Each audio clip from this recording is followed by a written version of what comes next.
दोस्तों, जब भारत और पाकिस्तान के बीच में कारगिल वॉर चल रहा था, उस टाइम हमें पाकिस्तान से लड़ने के लिए जीपीएस की जरूरत थी। लेकिन भारत के पास अपना खुद का जीपीएस सिस्टम नहीं था, इसलिए हमने अमेरिका से जीपीएस मांगा था, लेकिन अमेरिका ने जीपीएस देने से मना कर दिया था। लेकिन आज वो दौर है जब भारत ने खुद का जीपीएस तैयार कर लिया है और अब भारत में मेड इन इंडिया जीपीएस का भी यूज किया जा रहा है। लेकिन अभी जो हमारे इसरो के वैज्ञानिकों ने किया है, उसे देख करके अमेरिका भी चौंक गया है। इसरो के अनाउंस ने अमेरिका को चौंका दिया है। इसरो ने कहा है कि हमारा जो नेविगेशन सैटेलाइट सिस्टम है, जिसको कि हम लोग नाविक कहते हैं, ये भारत का खुद का जीपीएस है। इसको IRNSS के नाम से भी जाना जाता है। इसरो ने अनाउंस किया है कि इस नाविक का जो रेंज है, इसको हम लोग डबल करने जा रहे हैं। अभी भारत के made in India GPS system की जो रेंज है वो 15 किलोमीटर है। इसरो उसे बढ़ा करके डबल करने जा रहा है, यानी कि 15 से 30 किलोमीटर तक। और इस प्रोजेक्ट को बोला जा रहा है नाविक 2.0। तो आज के इस वीडियो में हम लोग जानेंगे कि भारत का जीपीएस सिस्टम कैसा है, इसे कब बनाया गया था, ये कैसे वर्क कर रहा है, और अब जब हम लोग इसके रेंज को डबल करने जा रहे हैं, इससे हमें क्या फायदा होगा। अमेरिका का जो जीपीएस सिस्टम है वो कैसा है, हमारे फोन में जो जीपीएस सिस्टम होता है वो कौन सा होता है, क्या वो भारतीय है या फिर अभी भी हम अमेरिका के जीपीएस सिस्टम का यूज कर रहे हैं। चलिए जानते हैं सब कुछ आसान भाषा में। नमस्ते and welcome you another video BS motivation. मैं हूं विकास। ना यहाँ पर आप ये आर्टिकल देख पाओगे, how ISRO plan to boost India's GPS alternative NavIC reach beyond India's borders. मतलब हमारा जो पड़ोसी कंट्री के साथ जो बॉर्डर है, पाकिस्तान, चाइना, वहाँ पर हमने अपने made in India GPS system को लगाया है और उसके रेंज को हम बढ़ा रहे हैं। सबसे पहले गाइस आप नाविक सिस्टम को समझ लीजिए कि भारत का ये जो जीपीएस सिस्टम है ये क्या है, कैसे काम करता है। गाइस इस नाविक सिस्टम के अंतर्गत भारत के द्वारा 10 सैटेलाइट को लॉन्च किया गया है। 9 सैटेलाइट को तो हमने पहले ही लॉन्च कर दिया था, बचे हुए एक सैटेलाइट को हमने अगले साल ही लॉन्च किया है, जिससे कि हम लोग NBS-01 कहते हैं। लेकिन इन टोटल 10 सैटेलाइट्स में से 7 ही सैटेलाइट ऐसे हैं जो कि ऑपरेशनल है। ना यहाँ पर आप इस मैप से समझ सकते हो कि भारत का जो सैटेलाइट है वो किस तरह से भारत के बॉर्डर को कवर करता है और भारत के बॉर्डर की रक्षा करता है। इसका रेंज है 1500 किलोमीटर। तो पहला लिमिट तो यही हो गया कि इसका जो रेंज है वो कम है। इसका दूसरा लिमिट ये था कि इसमें टोटल 21 एटॉमिक क्लॉक को लगाया गया था, जिसको कि हमने इजराइल से लिया था। लेकिन इसमें से 9 क्लॉक ही ऐसे हैं जो कि प्रॉपर वर्क कर रहे हैं, बाकी सब में एरर आ रहा है। इसके बाद आगे जाकर के ये भी पता चला कि इसमें से कुछ क्लॉक ऐसे हैं जो पूरी तरह से बंद हो चुके हैं।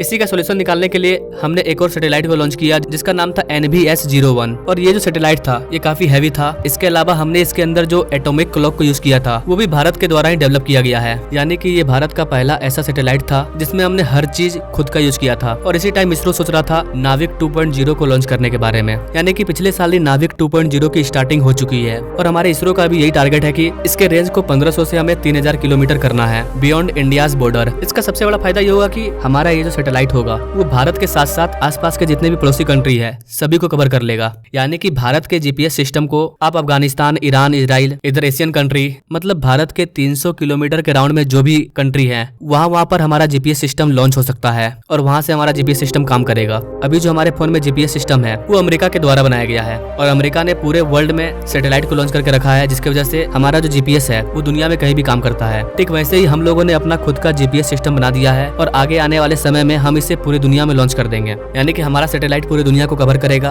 और मेड इन इंडिया जीपीएस पूरे वर्ल्ड के किसी भी देश में काम करेगा। अगर भारत अपने नाविक सिस्टम को यानी कि जीपीएस सिस्टम को दुगना करता है तो इसके क्या क्या फायदे होंगे। इसका सबसे बड़ा फायदा ये होगा कि जो भी सिविलियन एप्लीकेशन है, जैसे कि फोन वगैरह में, इसका ज्यादा यूज होने लगेगा। भारत के अंदर जो भी फोन बन रहे हैं, भारत प्रयास कर रहा है कि उसमें अब खुद का जीपीएस सिस्टम हो और आने वाले टाइम में भारत के अंदर जो आईफोन बनेंगे और जो स्पेशली भारत के अंदर यूज होंगे, मतलब भारत के लोग अगर आईफोन खरीदते हैं तो उसमें उनको अपना खुद का जीपीएस सिस्टम देखने को मिलेगा, स्पेशली भारत के लिए। तो पहला फायदा तो ये हुआ कि इसका रेंज बढ़ जाएगा तो सिविलियंस को इसका यूज करने में आसानी होगा। दूसरा फायदा होगा अनमैन्ड एरियल व्हीकल, जितने भी ड्रोन वगैरह हैं उनके नेविगेशन में भी ये हेल्प करेगा। इसके बाद जो आधार इनरोलमेंट होता है उसमें भी ये हेल्प करने वाला है। इसके अलावा जो जियोडेटिक नेटवर्क है उसमें भी हेल्प करेगा और जो इंडियन स्टैंडर्ड टाइम्स है उसके डेस्टिनेशन में भी ये हेल्प करेगा। अभी आप अपने मोबाइल में जो टाइम देख रहे हो वो यूएस के जीपीएस सिस्टम से इनरोल्ड है, उसी को आप देख रहे हो। लेकिन आने वाले टाइम में आप जो फोन में टाइम देखोगे वो हमारे खुद के जीपीएस सिस्टम से इनरोल होगा। हमारे खुद के एटॉमिक क्लॉक भी आ चुके हैं, यानी कि फोन में जो एटॉमिक क्लॉक होता है वो अब दूसरे देशों का नहीं होगा, वो भारत का ही होगा। इसके अलावा मैंने आपको बताया था कि हाईवे वगैरह पे हम जो टोल टैक्स देते हैं उसका भी सैटेलाइट करण कर दिया जाएगा, मतलब सैटेलाइट से ही आपका पैसा कटेगा। टोल टैक्स में आपको टाइम वेस्ट करने की जरूरत नहीं पड़ेगी। और इन सब चीजों को करने के लिए इसका रेंज का बढ़ना काफी ज्यादा जरूरी था